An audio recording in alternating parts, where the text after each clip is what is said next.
미국이 군함 한 대 만드는데 10년 걸리는 거 중국은 3년밖에 안 걸립니다. 미국 입장에서는 내가 군함을 빨리 보충할 수 있다는 것을 보여주지 않으면 중국한테 정말로 험한 꼴을 당할 수가 있습니다. 근데 정말로 트럼프 대통령이 우리 돈 하나도 안 쓰고 한국의 돈으로 미국 조선업을 부흥시키고 미국 군함 만들 거야 라고 하면은 우리가 정말 그걸 감당할 준비가 되어 있는지 냉정하게 생각해야 됩니다. 1,500억 달러라는 것은 작은 돈이 아닙니다. 200조 원이거든요. 한미 조선 협력을 통해서 미국의 해군력과 조선업 능력을 회복시켜야 된다는 건데 그게 절실하고 필요한 건 틀림없습니다. 그런데 이제 협상의 달인들은 어떻게 합니까? 정말로 필요한 것은 필요하다고 절대 얘기하지 않죠. 왜냐하면 내 약점이 되니까.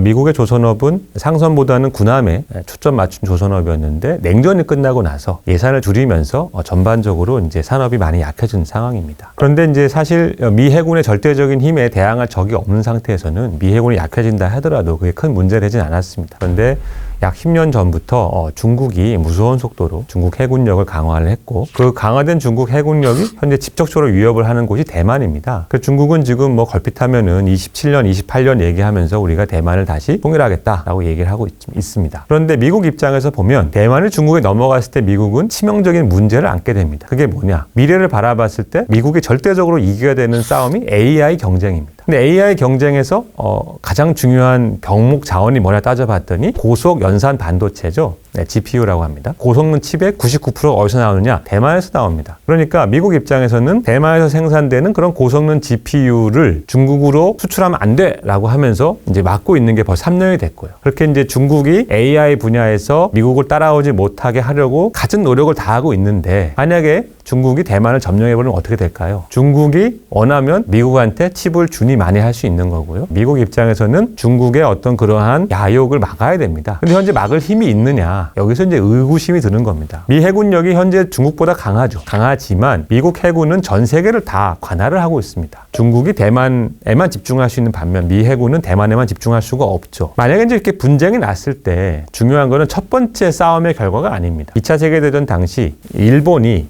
미 해군을 기습했습니다. 그래서 진주만을 기습해가지고 미국의 함대가 괴멸적 타격을 받았는데 전쟁은 3년 후에 미국이 이겼습니다. 왜냐? 일본이 군함 한 대 만들 때 미국은 10척, 20척, 100척을 만들었거든요. 똑같은 논리로 만약에 지금 미국하고 중국이 해군을 딱 붙었다. 첫 번째 싸움은 미국이 이길 가능성이 매우 높습니다. 미 해군력이 더 좋으니까요. 그 이후에 2년, 3년, 5년 지나면 누가 이길까요? 중국이 이길 겁니다. 미국이 군함 한 대 만드는데 10년 걸리는 거 중국은 3년밖에 안 걸립니다. 지금 중국은 1년에 함선을 20척, 30척, 40척씩 만드는데 미국은 5척도 못 만들고 있습니다. 조선 생산 능력의 차이가 누구나 다 알고 있기 때문에 중국 해군이 미국 해군을 강하게 위협하거나 군사적으로 정말 부딪힌 상황이 되면은 미국 해군은 발을 뺄 가능성이 매우 높습니다. 나도 꼬로록, 쟤도 꼬로록 하면 넥스트가 없어요, 미국. 중국은 있죠. 미국 입장에서는 내가 군함을 빨리 보충할 수 있다는 것을 보여주지 않으면 중국한테 정말로 험한 꼴을 당할 수가 있습니다. 이제 그때를 복귀해 보면은 조선업 호황이 그때 2006년부터 시작해가지고 4년 정도 되면서 각 회사들이 주문량이 폭발적으로 늘었습니다. 사람도 많이 뽑고 설비도 대거 이제 늘렸고 해외 조선소도 사고 그랬습니다. 그런데 모든 일은 정점을 찍고 내려올 때가 있죠. 내려온 속도가 생각보다 너무 가팔랐습니다. 왜냐하면 2008년에 전 세계 그 금융위기 때문에 그때 선택 기로에 섭니다. 생각보다 너무 빨리 이 붐이 꺾여가지고 물량이 급격하게 줄어들고 있는데 여기에 맞게 설비를 빨리 정리를 하고 축소해서 갈 것이냐 아니면은 이 사람과 이 설비 투자를 최대한 활용해서 뭔가 새로운 걸 해볼 것이냐 해서 우리는 후자를 선택했습니다. 그게 해양 플랜트였습니다. 조선 3사가 다 해양 플랜트에 뛰어들어서 조선 3사끼리의 경쟁이 치열했고 너무 많은 물량을 너무 무리하게 수주를 했습니다. 또 결정적으로 우리가 실수한 것이 해양 플랜트 붐을 가져온 배경에는 높은 유가가 있었는데 이미 그때 혁명적인 변화가 일어나고 있었습니다. 그것이 미국의 셰일 가스 혁명이었는데 그걸 우리는 깊이 캐치를 못했습니다. 2012년 상황에 이미 셰일 혁명이라는 말이 등장을 했고 뭔가 심상치 않다라고 돌아가고 있었는데 3년이 지나자 그 셰일가스 혁명 때문에 기름이 너무 많이 나와가지고 기름값이 120달러에서 30달러로 떨어집니다. 1년 만에. 그러면서 이제 해양 플랜트에서 몇 조씩 적자가 났던 게 2015년, 16년, 17년, 18년입니다. 마스가를 왜 이제 거기에 비유를 하느냐. 현재 조선 상선 붐은 오래 가지 않습니다. 오래 간다는 말은 뭐 2년, 3년, 5년, 10년 이렇게 갈 일이 아닙니다. 배를 많이 쏟아내면은 주문이 줄어들기 마련입니다. 그 일이 내년에 올지 내후년에 올지는 모르겠으나 올 겁니다. 조선소들은 다 그 걱정을 합니다. 2년 정도 지났을 때 주문량이 줄어들고 사람들의 기량이 높아지면 어떻게 됩니까? 사람들은 많은데 물량은 떨어지게 되죠. 이러한 미래에 걱정되는 상황을 대비하기 위해서 미국 조선 시장을 보는 겁니다. 미국 시장에 가서 큰 판을 벌여보자라는 것이 이제 자연스러운 논리적 귀결입니다. 근데 걱정되는 건 3사가 다 뛰어들면은 우리끼리 경쟁이 또 치열해지는 겁니다. 3사가 다 몰려가가지고 싸우면서 돈도 못 벌고 이익이 안 될 수도 있는 거죠. 해양 플랜트 때 그런 일이 발생했기 때문에 이 미국 조선 시장이라는 것의 규모와 위험을 냉정하게 봐야 되는 거, 정부에서 어느 정도 큰 그림을 보고 방향을 잡아줘야 됩니다. 무슨 말이냐면 해양 플랜트 때도 셰일 혁명을 제대로 우리가 이해 못했기 때문에 결국은 큰 비극이 있었던 거고, 예를 들어 미국의 어떤 이러한 패권 경쟁의 흐름에서 정말 우리가 물어봐야 될 거는 미국 해군력을 강화시키려면 투자를 해야 됩니다. 그것도 뭐 한두 푼이 아니고 1,000억, 2,000억 달러라는 막대한 돈 투자를 해야 되는데 그 투자를 누가 하느냐, 미국에 과연 그런 돈이 있느냐, 예산이 배정이 되는 거냐를 잘 봐야 됩니다. 근데 정말로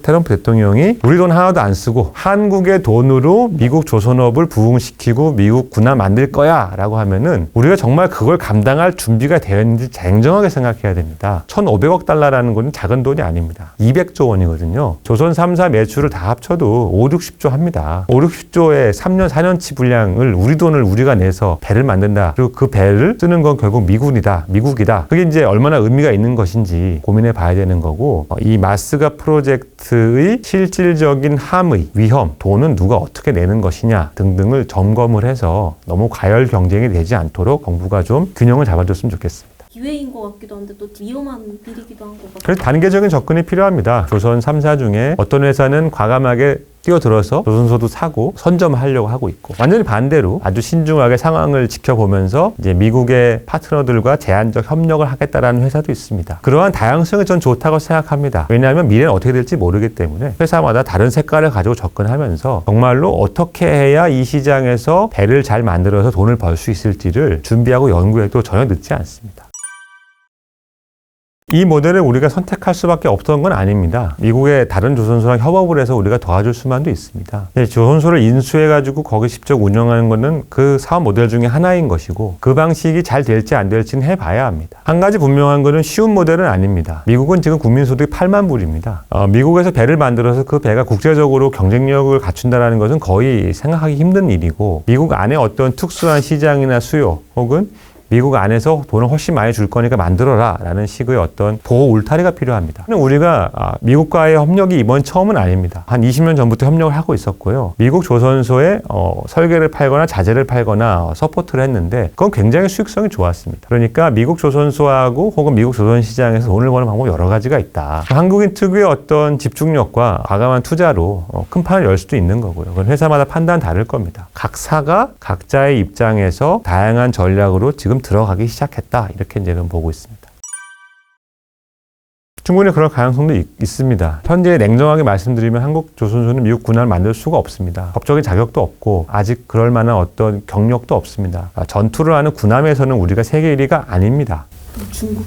아닙니다. 그건 영역이 달라요. 네, 여객선은 유럽이 세계 1위고요. 군함은 미국이 세계 1위입니다. 그래서 우리는 그 분야에서는 세계 1위는 아닌데, 우리가 잘하는 거는 이제 배를 빨리빨리 적당하게 좋은 품질의 배를 적당한 가격으로 잘 만들죠. 미국이 군함을 자기들이 못 만들어서 우리한테 SOS를 친 게 아닙니다. 다만 너무 비싸고 너무 시간이 많이 걸린다는 거죠. 군함을 잘 만드는 미국 조선소가 좀 더 저렴하게 좀 더 빨리 군함을 만들어라 라는 것이 미국의 요구고, 그걸 이제 미국 조선소에 아무리 시켜본들 안 하죠. 자기들한테 득되질 않으니까. 그래서 이제 어떻게 보면은 매기 같은 우리를 이제 리그에 던지려고 하는 건데, 과연 잘 작동할지는 현재로서는 예단하기는 쉽지 않습니다.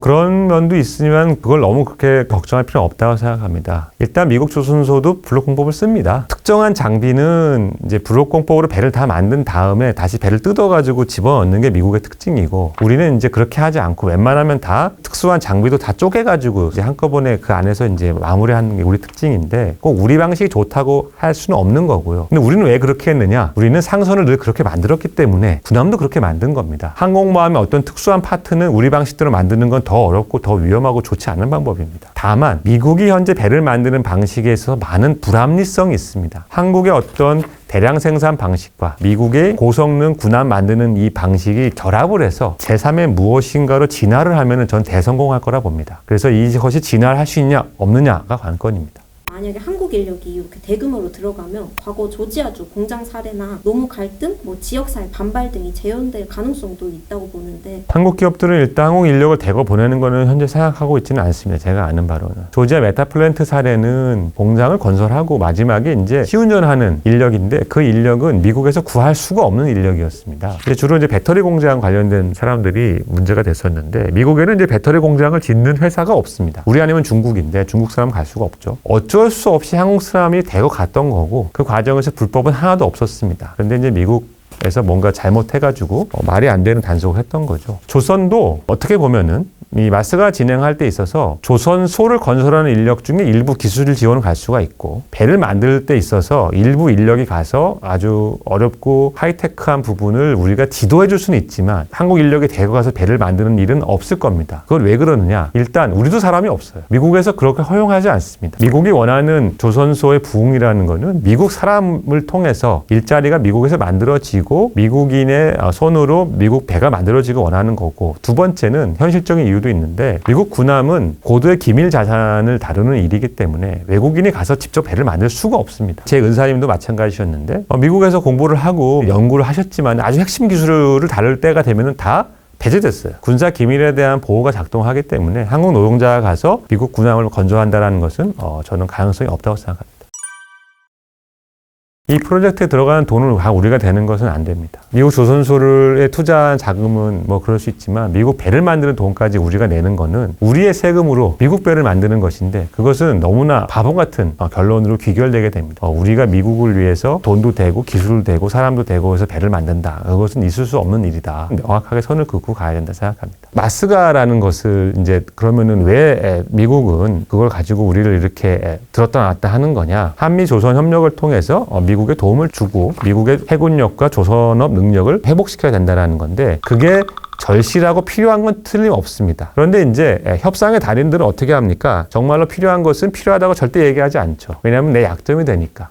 트럼프가 이런 화법을 구사하는 것은 상대방이 정신을 못 차리게 만들기 위함입니다. 디벨로퍼가 땅을 사야 되는데 땅 주인하고 협상을 어떻게 하느냐? 첫날에는 가서 막 땅이 필요하다고 애걸복걸을 하고요. 그래서 안 통하면 막 협박을 합니다. 그래도 안 통하면은 엄청나게 높은 값을 지불하겠다고 하는 척 하다가 계약할 때쯤 되면 가격을 깎습니다. 통장에 돈이 꼽히기 전까지는 뭐가 어떻게 될지 모릅니다. 그렇게 될 가능성도 트럼프 대통령의 특유 합법상 관세를 갑자기 200% 내라 할 수도 있을 것이고 또한 미군을 철수한다고 할 수도 있을 것이고 근데 한 가지는 우리가 알아야 될 게 있어요. 미국도 삼권 분립의 나라고요. 대통령의 권능도 많은 제약을 받습니다. 트럼프 대통령이 저렇게 막 큰 소리 치는 것을 미국의 상원 의원들은 굉장히 불쾌하게 생각합니다. 트럼프 대통령은 말을 하는 사람이지 그 말이 실행에 옮겨지려면 법이 있어야 되는데 자신의 이러한 말에 힘을 싣기 위해서 늘 쓰는 논리가 있습니다. 국가 비상사태 선포를 하고요. 그 비상사태의 의미는 정말로 미국이 큰일 났다라는 건데 모든 사안에 다 비상사태를 선포하고 있어요. 조선도 비상사태다. 마약도 비상사태다. 쿠바도 비상사태다. 베네수엘라도 비상사태다. 중국도 비상사태다. AI도 비상사태다. 좀 우스갯얘기로 Everything is national security 이런 말이 나오는 겁니다. national security라는 게 모든 것에 다 붙어 있어서 더 이상 국가 비상사태가 아닌 게 뭐가 있냐. 미 의회도 트럼프 대통령 특유의 전횡, 독단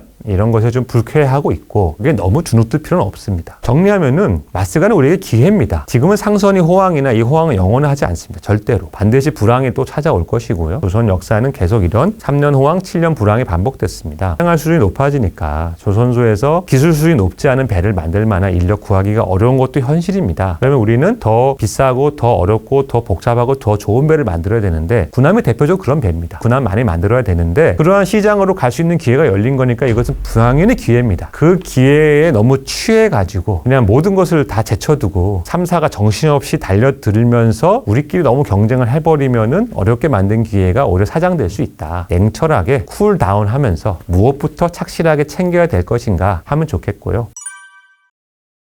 저는 조선소 생활을 2001년부터 했고 16년 정도 하다가 어떻게 이제 배운 게 조선이라 그 결과로 이런 책을 내게 됐습니다. 제가 이 책을 낸 배경이 하나 있는데 한국은 이제 희망이 없다. 흑수저에게는 헬입니다. 이런 얘기를 너무 많이 들었습니다. 과연 그러면 25년 전에는 그렇게 행복하고 희망이 넘치던 곳이었는가? 제가 조선소 일하면서 너무 힘들어가지고 정말 죽고 싶다라는 생각도 할 때도 있었습니다. 그러한 고통과 어려움을 극복하면서 우리가 세계 1위가 된 것이 K조선입니다. 어떻게 우리가 세계 1위가 되었는지에 대한 비교를 정리해서 나누고 싶었고요. 현재 우리의 미래를 돌아보면서 한국 사회가 희망을 가지고 앞으로 나갔으면 좋겠다라는 메시지를 담았습니다. 이 책을 통해서 여러분들이 그런 희망을 받으시면 좋겠고요. 재미있게 즐기시면 좋겠습니다. 감사합니다.